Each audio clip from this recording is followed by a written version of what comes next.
দীর্ঘ ২ দশকের দখলদারিত্বের প্রতিশোধ নিতে মরিয়া হয়ে উঠেছে আফগানিস্তান। একই সঙ্গে বিদেশি রাষ্ট্রগুলোর কাছ থেকে সরকারের স্বীকৃতি পেতেও নানা তৎপরতা চালিয়ে যাচ্ছে দেশটি। ২০২১ সালের আগস্টে মার্কিন সেনা প্রত্যাহারের পর ক্ষমতায় আসা তালেবান সরকারকে সম্প্রতি একমাত্র দেশ হিসেবে স্বীকৃতি দিয়েছে রাশিয়া। এখন ঘনিষ্ঠ প্রতিবেশী ইরানের কাছ থেকেও স্বীকৃতি পেতে চাইছে কাবুল প্রশাসন, আর তার জন্যই নিজেদের গোয়েন্দা কার্যক্রমে অভূতপূর্ব নজির দেখিয়েছে আফগানিস্তান। সাহায্য করেছে ব্রিটিশ গোয়েন্দাদের ধরপাকড়েও।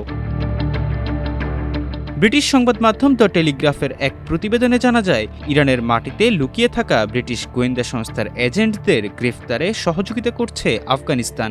এজন্য তারা যুক্তরাজ্যের প্রতিরক্ষা মন্ত্রণালয় থেকে ফাঁস হওয়া একটি তালিকা তেহরানের হাতে তুলে দিয়েছে। এই তালিকার উপর ভিত্তি করে দেশব্যাপী ব্রিটিশ এজেন্টদের গ্রেফতারে মাঠে নেমেছে ইরানের আইনশৃঙ্খলা বাহিনী। প্রতিবেদনে বলা হয়, গত সপ্তাহে রেভলিউশনারি গার্ডের ৪ জন শীর্ষ কর্মকর্তা কাবুলে তালেবান নেতৃত্বের সঙ্গে একটি নিরাপত্তা সহযোগিতা চুক্তি নিয়ে আলোচনা করেছেন। গোপন এই সফরের বিষয়ে ইরানের বেসামরিক প্রশাসনকেও অবহিত করা হয়নি বলেও জানায় টেলিগ্রাফ। এরপরই ব্রিটিশ প্রতিরক্ষা মন্ত্রণালয়ের গোয়েন্দাদের একটি পরিমার্জিত তালিকা ইরানের রেভলিউশনারি গার্ড বাহিনীর কাছে হস্তান্তর করা হয়েছে।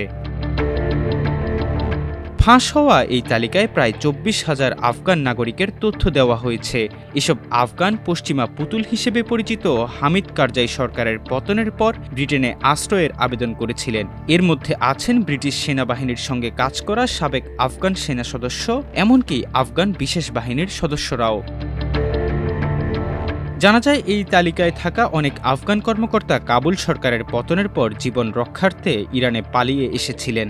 সাম্প্রতিক সময়ে তালিকায় থাকা অনেককে ইরানের নিরাপত্তা বাহিনী গ্রেফতারও করেছে। ইরানি কর্মকর্তারা চান এই তালিকা ব্যবহার করে সন্দেহভাজন গুপ্তচরদের আটক করতে, যাতে তাদের পশ্চিমাদের সঙ্গে আলোচনায়, বিশেষ করে ইরানের পারমাণবিক কর্মসূচি নিয়ে দর কষাকষিতে চাপ প্রয়োগের হাতিয়ার হিসেবে কাজে লাগানো যায়।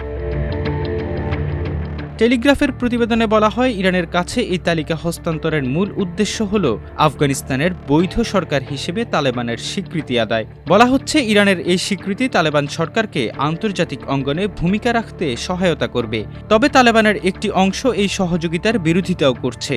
তাদের দাবি, ইরান আফগান শরণার্থীদের সঙ্গে বাজে আচরণ করছে এবং তাদের ফেরত পাঠাচ্ছে। ইহসান আব্দুল্লাহ, আমার দেশ।